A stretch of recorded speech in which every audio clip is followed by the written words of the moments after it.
Welcome back to H Gaming. All right, so the big takeaway from Tuesday's video is no date for the alpha yet, but he says he hopes by next Tuesday they will be able to announce it and that their planned date has not changed yet. I'm guessing at this point, based on some stuff he said in here that I'll go over, the first wave is going to be probably the very end of July. I was thinking, do they want to start it on a weekend? Because obviously people have to work on the weekend for potential huge bugs, right? That they're going to have to fix or, I don't know, turn off so there's not exploits, things of that nature. Or do they want to start it during the week when potentially less people can play as much?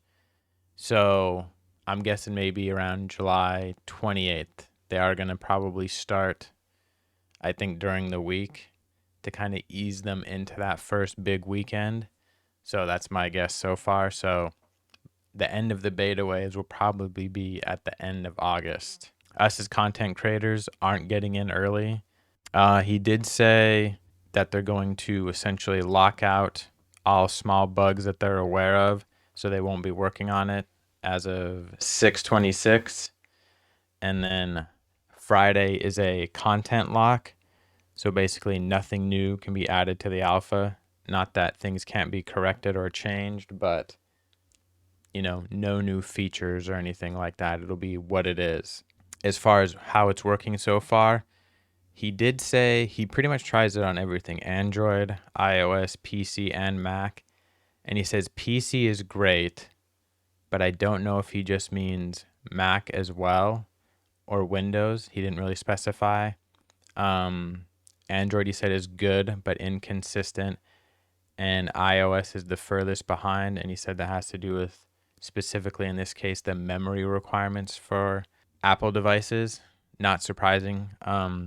Apple is harder usually to get apps on than Android. Sometimes that's good, sometimes that's bad.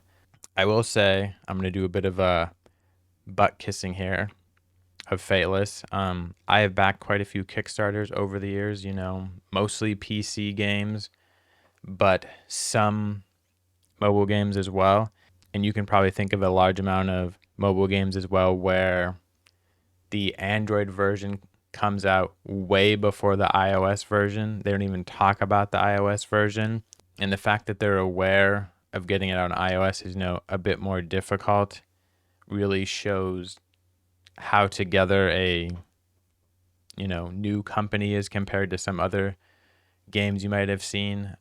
I'm sure you can think of plenty of games like I was just talking about where they say it'll come out on Android at this time, iOS at a later day, and the game essentially flops, right? Because one of two things happen is they can't ever get it out on iOS, so they miss that audience altogether, or they do eventually get it out on iOS, but the game has already sort of missed that like peak recruitment time when it comes out, and either it's not that good because of it, they kind of rushed it, limited resources, things of that nature.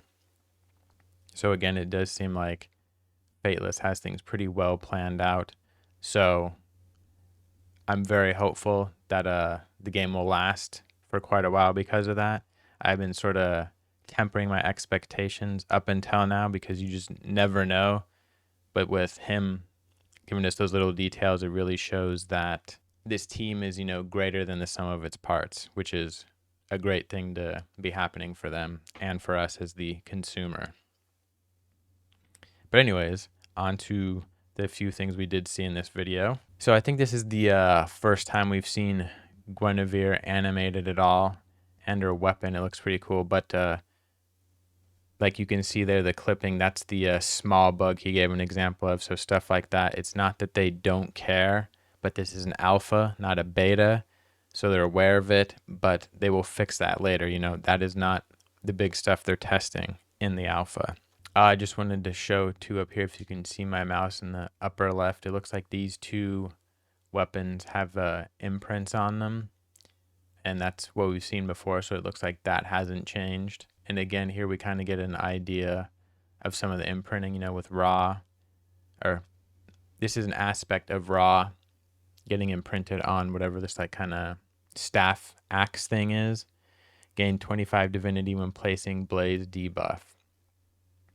So the thing I kind of wonder is how does the initiative stat affect that? Like obviously that number is not going to change, but if your initiative ends up being way higher from, I don't know, a buff or gear or something, is that going to be greater? I would think so, based on how they've been describing the system. And then I don't know if he's shown this before or talked about it. I don't recall it, but he called this the spirit system. So, right, essentially similar to chickens or whatever in other games. I am hoping, though, with it being the spirit system, let's say I level a hero to 3 stars or rank him up. I mean, can I just convert it to spirit? I mean, ultimately, leaving it as a character I know I'm going to sacrifice or spirit is the same, but in terms of like clutter for your mental focus on the game, I always feel like it's easier when they have systems like this. Like if I just want to convert a bunch of heroes to get them out of my inventory so I don't have to look for it. I mean, maybe that saves server space for them as well, but I kind of like that stuff. It just makes the game feel more streamlined. And I will say too, I wonder if when we imprint something, he'll show, or he showed, how you extract an imprint. I wonder if we get a spirit as well as the imprint, because when you extract it, you lose that hero. But I wonder if we get one of these as well. We'll have to wait and see. That would be nice, but I wouldn't be surprised if they don't do that, because it's a bit of a double dip, right? I just wanted to show this. This is this Smith screen. I don't know if this is a placeholder or not, but if it isn't, I like it a lot. I can imagine them, kind of adding a bit more to make it feel more like a Smith, beef it up, so to speak, like maybe an anvil over here. Because you'll see here, this is what it looks like when you imprint. But that other screen did look good. Also, I wanted to show this screen real quick. I couldn't make out entirely what it says over here, but that obviously says Zeus from the something. So I don't know, but I was like, man, what is going on here? Like, is this a representation of the Godforge? That's what I first thought, when you're kind of summoning heroes, but why would it say Zeus there? I wonder what it's doing. Is this part of the story? I kind of think it is, but I don't know what it could be. I don't have a good guess. Some type of portal being destroyed or consumed or something. But then after this, he kind of shows some gameplay. They did put out a short for Pangu, but it was in the, kind of skinny format, so I didn't want to show it in this video, so I waited for them to put this out so we could see the, actually, I didn't know it was going to be in here, but I took out what I had on the other format. So we could just see the skills, and he's pointing out here that the lighting is not working on that last character there, and you can tell it is on the other 3. I will also say, like he said, it's not finished here. They got to go with the final polishing, but you can imagine once the final polishing is done how this is going to look. And I always hate when people put out titles like, oh, the raid killer, raid is dead, that type of thing. But in terms of graphics, it's a different style a little bit, but I do believe this is a next step up if you compare it to raid's graphics. Like, I wouldn't say Raid is cartoonish graphics, but compared to this, it does look more cartoonish. This is more realistic. So obviously, in that sense, it could be a Raid killer, so to speak. But let's take a look at all this stuff. I think he's going to show it again. Oh, he doesn't. I want to go back, though, because it looks very cool. Oh. So here, it's kind of hard to see, but you got the yin yang there with the like 2 types of energy, which is very cool. And then there's something that's going to come in over here, like an arrow hits a bullseye, and it looks like it has accuracy up. And I'm not sure if that's a Pangu thing or like a passive from the Green Knight. Yeah, see it right there? But either way, very cool looking, right? And then here he does I think his basic skill, and then we'll see a skill from Green Knight as well to finish out the video. Okay, I cut it just to get to it. He was saying something and I forget what it was, but I just wanted to show these skills off. So yeah, it is the basic we're going to see here. but it still looks very good. But keep in mind, it is a legendary, right? So they're going to have the best stuff for the legendaries.